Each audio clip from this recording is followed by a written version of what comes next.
Were you aware that Jesus is mentioned multiple times in the Old Testament?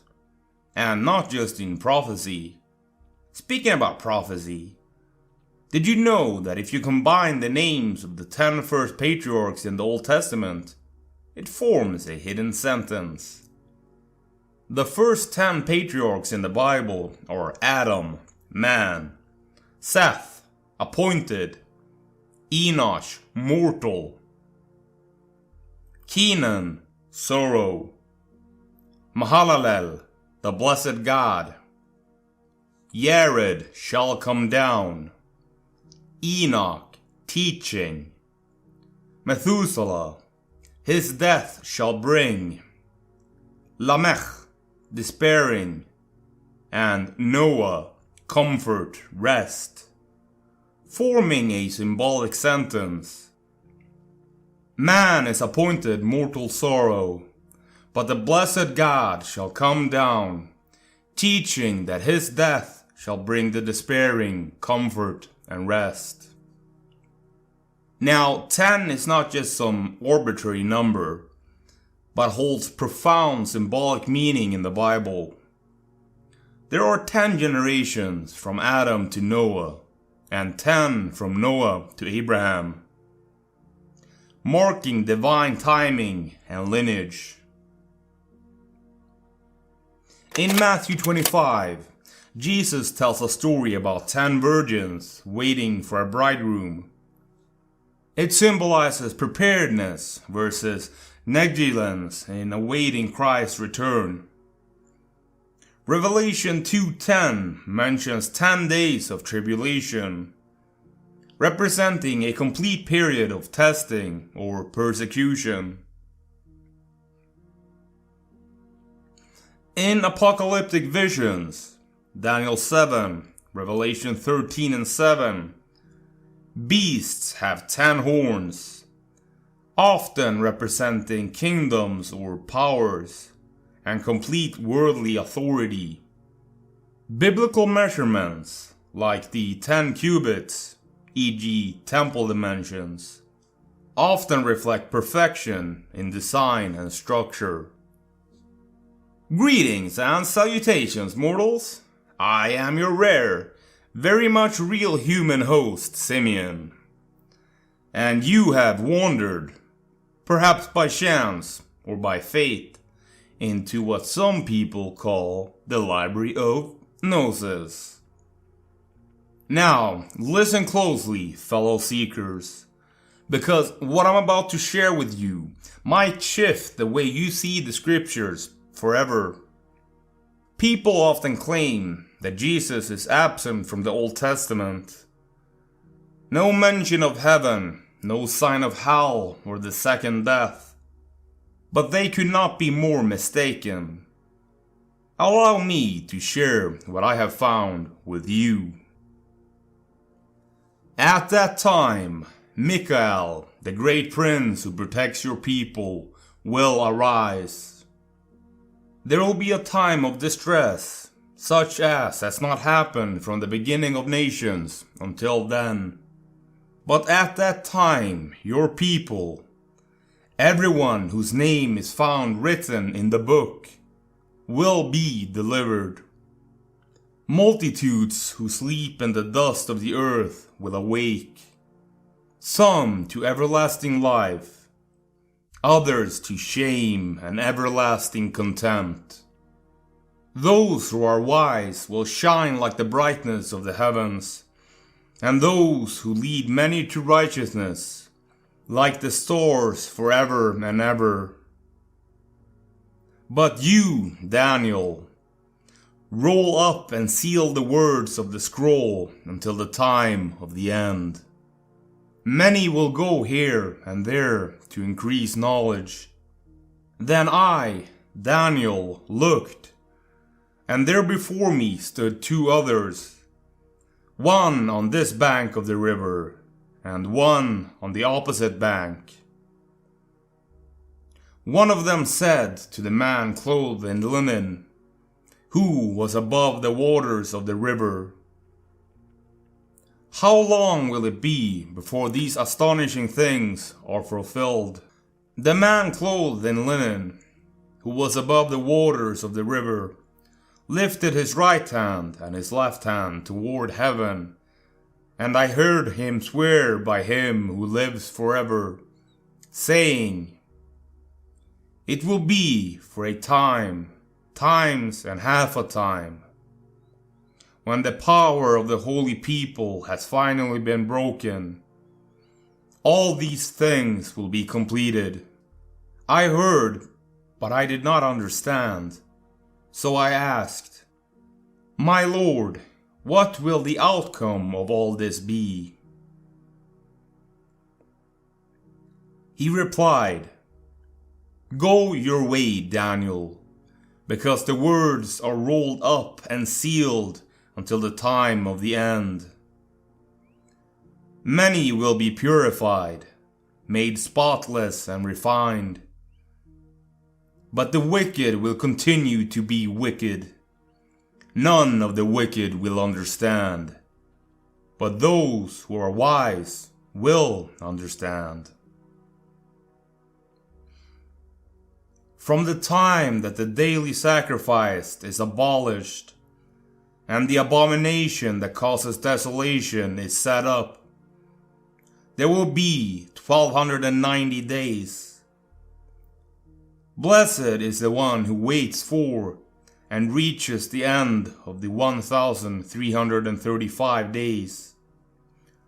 As for you, go your way till the end. You will rest, and then at the end of days you will rise to receive your allotted inheritance." Daniel 12. This chapter from the book of Daniel is the exact same prophecy as the one in Revelation.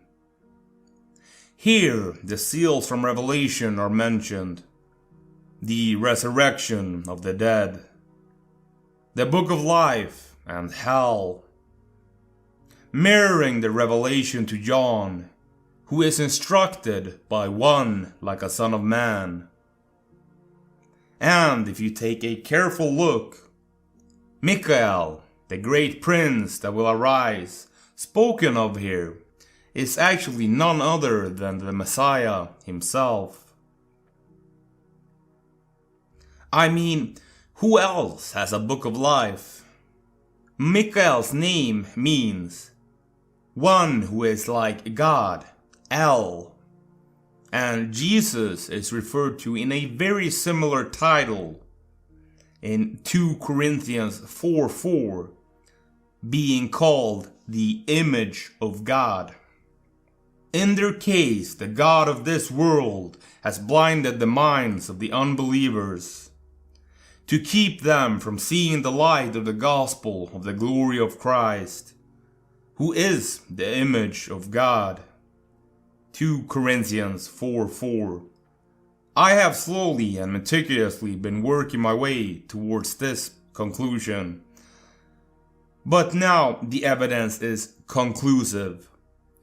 I have once and for all proven that the Archangel Michael is, in fact, none other than the Messiah himself. This is the same prophecy. No serious Bible scholar will say otherwise. In the full scope of the prophecy, the one who arises at the end, we must conclude, can be none other than Jesus Christ. Then I saw in the right hand of him who sat on the throne a scroll with writing on both sides and sealed with 7 seals. And I saw a mighty angel proclaiming in a loud voice, "Who is worthy to break the seals and open the scroll?"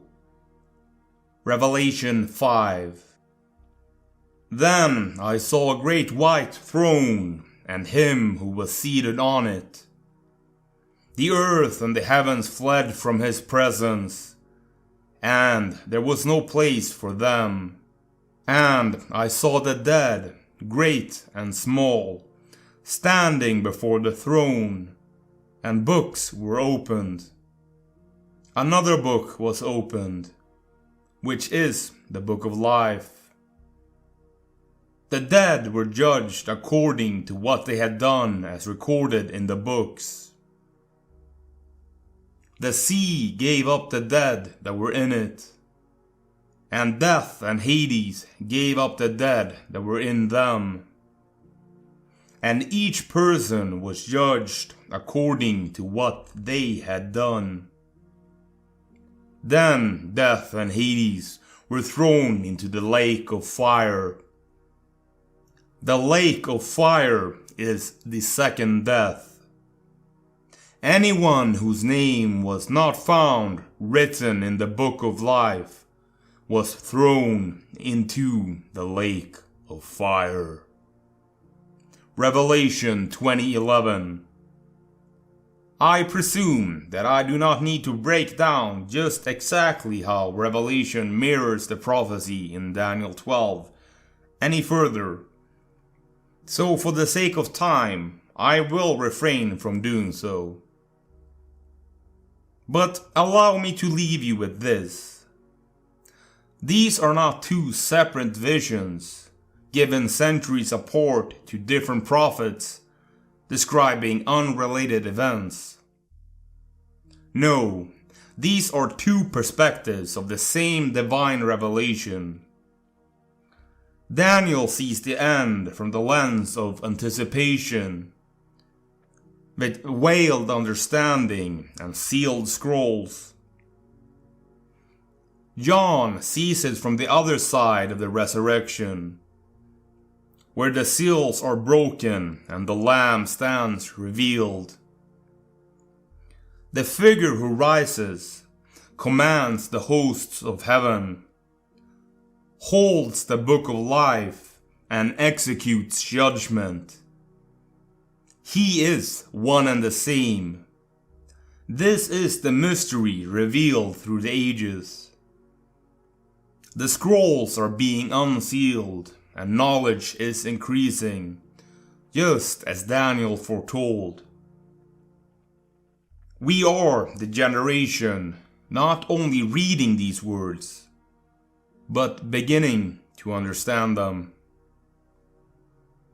I am the Alpha and the Omega, says the Lord God, who is, and who was, and who is to come, the Almighty. Revelation 1:8.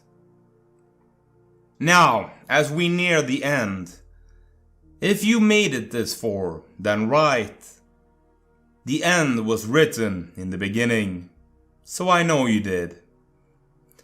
If you learned something from this video, and figure you are to learn more from me, then feel free to financially support my mission, either here on YouTube, by becoming a member, or by becoming a supporter on Patreon, if you are able. Likes, comments and shares mean a lot, of course. But, as they say, money talks. And by monetarily supporting me, you aid me greatly in my journey to expose these important truths. This has been your guide and humble curator, Simeon. And I will see you, yes, specifically you listening to me right now, in the next one, mortal. Fare thee well, may fate be kind to you.